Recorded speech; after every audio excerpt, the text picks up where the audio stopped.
সবচেয়ে আনপ্রেডিক্টেবল টি-20 বিশ্বকাপ ২০ দলের আসরে ছোট বড় মিলে একাকার। গ্রুপ পর্বের পার চুকে গেছে, সুপার 8-এর মহারণ শুরু হচ্ছে সন্ধ্যায়। বিগ ফিশদের বুকে কাঁপন ধরিয়ে ছোটরা কেমন করলো এই বিশ্বকাপে, সেই খতিয়ানটা এবার জানা যাক।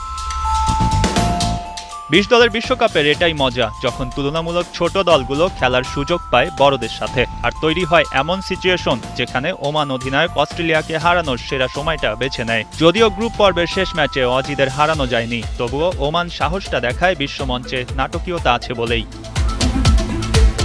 এবারের বিশ্বকাপে ২০ দলের মধ্যে ৯ দলই আইসিসির সহযোগী দেশ, যারা দর্শকপ্রিয়তা যেমন পেয়েছে, বড় দলগুলোকে দিয়েছে বার্তাও। যুক্তরাষ্ট্র ৪ ম্যাচ খেলে ২ জয় নিয়ে এবারের জার্নি শেষ করেছে। সহযোগী দেশগুলোর মধ্যে আর কোনো দল ২টি করে ম্যাচ জেতেনি। নেদারল্যান্ডস, স্কটল্যান্ড, ইতালি, নেপাল, আরব আমিরাত প্রত্যেকেই জিতেছে একটি করে ম্যাচ। অন্যদিকে নামিবিয়া, কানাডা, ওমানের কপালে জয় জোটেনি। অবশ্য তাদের ক্রিকেটও দর্শক আকর্ষণ করেছে।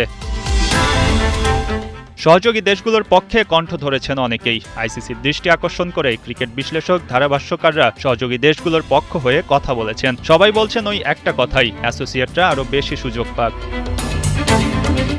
এবারের বিশ্বকাপে আলাদাভাবে নজর কেড়েছে নেপাল, ইতালির মতো দলগুলো। প্রথমবার বিশ্বকাপ খেলতে এসে চমক দিয়েছে ইতালি। নেপালকে পরাজিত করে ঝুলিতে তাদের এক জয়। তবে আরুজ্জিরা বড় দলগুলোর টেনশনের কারণ ছিল ঠিকই। ফুটবলে রাজ করে ক্রিকেটেও বড় কিছুর আভাস দিচ্ছে তারা। নেপালের খেলা থেকেও ক্রিকেট ফ্যানরা আমোদিত হয়েছেন। বড় দলগুলোর জন্য তারাও ছিলেন হুমকি। দেশটির ক্রিকেট পাগল দর্শকদের উপস্থিতিতে ভর্তি হয়ে যেত স্টেডিয়াম, যেন তা এক টুকরো নেপাল।